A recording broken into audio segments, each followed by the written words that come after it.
Kata panen adalah sebuah kata kegembiraan yang merupakan bagian dari puncak hasil usaha yang dijalani selama ini oleh para petani, seperti yang dialami seorang petani melon di Desa Trikoyo, Kecamatan Tugu Mulyo, Kabupaten Musirawas. Di luas lahan 1 hektar yang disewanya untuk ditanami sebanyak 4.000 bibit melon unggul kini mulai dipetik hasilnya.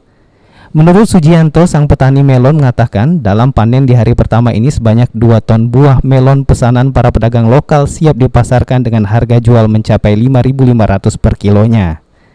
Tidak hanya itu, dalam panen ini petani melon juga mengajak 16 orang buruh tani yang berasal dari desa sekitar untuk membantunya dalam memanen buah melon. Dari hasil panennya, petani melon mampu membayar upah para buruh tani yang sesuai dengan pekerjaannya, mulai dari Rp60.000 sampai Rp100.000 per hari.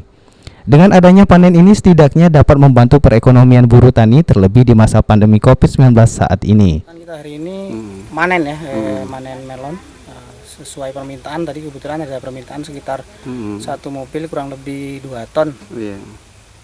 Itu pemasaran kemana? Untuk ini hanya pasar lokal nih, permintaan lokal. Sementara untuk yang besok atau lusa itu pesanan untuk ke Jambi, sekitar 1 diesel. Untuk panen kali ini melibatkan berapa orang nih karyawan? Kebetulan kalau panen kan memang itu satu kegembiraan, jadi seluruh karyawan saya ajak itu orang 16. 16 antara ya sama ibu-ibu dengan bapak-bapaknya 16 orang. Karyawan ini dari hasil ini berapa Mas dapat ini, Pak?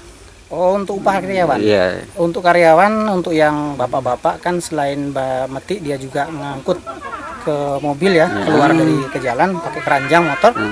Itu saya kasih 100.000 untuk 1 hari. Cukup membantu jadi tengah pandemi ini. Alhamdulillah. Kalau untuk yang ibu-ibunya, kalau hari biasa ya kisaran 60-an ribu. Adi Arianza, PAL TV.